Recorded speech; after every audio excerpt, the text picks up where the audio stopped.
เมื่อยามเฮ็ดออกทุกคนคอยหันอยู่เฮือนบ่ได้เด้มื้อนี้พาออกมาหาเฮ็ดเพาะทุกคนซึ่งว่าบอนมันออกนะมันเป็นเฮ็ดเพาะผายเนาะบอนออกก็สิเป็นโน่นหมักฮีนหั่นนะเป็นโน่นหมักฮีนเป็น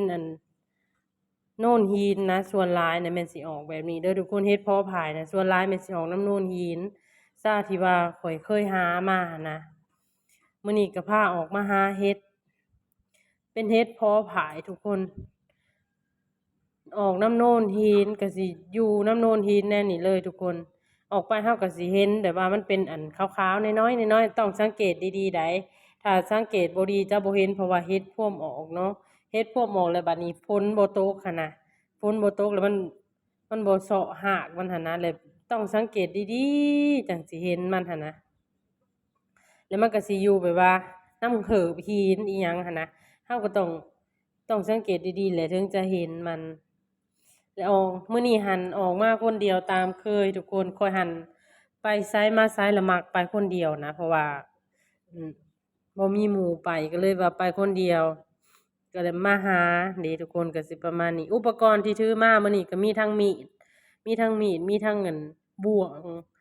มาขวัดหั้นนะบางอันมันขวัดยากข้อยก็ใส่มีดวาจีมาบางอันมันขวัดสบายก็ใส่บ่วง มันก็มีทั้งดอกน้อยดอกใหญ่ปนกันหาหล่อไป มันสิเป็นแบบว่าโน่นปลาจิกหั้นนะเป็นโน่นปลาจิกที่ว่าเป็นโน่นหินโน่นปลาจิกปลาหั่งหั้นนะนี่บรรยากาศก็สิบ่ร้อนปานใดมื้อนี้เพราะว่าอากาศ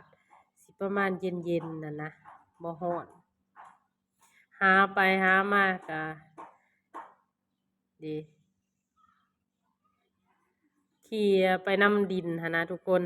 เคลียร์ไปน้ำดินเลยเดิมันก็สิมีหรือเป็นขาวๆอยู่หั้นนะเป็นตะปวดได้ทุกคนขอยจนลืมว่าขอยไปผู้เดียวขอยความขอยม่วนนะบ่ได้ย้านหยังทั้งเบิดได้นี่แหล้ว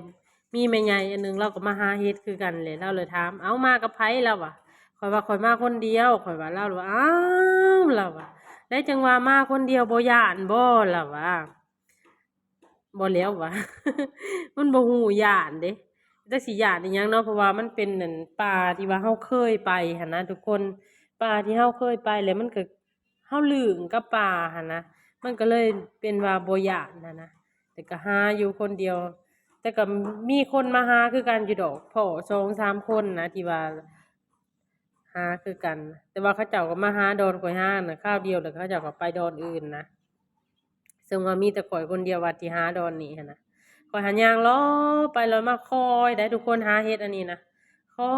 ยไปคันว่าเราไปไวแม่นบ่เห็นเนาะเพราะว่ามันบ่คือเฮ็ดปวกเดะเฮ็ดปวกเฮ็ดละโงูยังว่ามันพูอยู่เทิงหั้นนะแต่ว่าอันนี้ผัด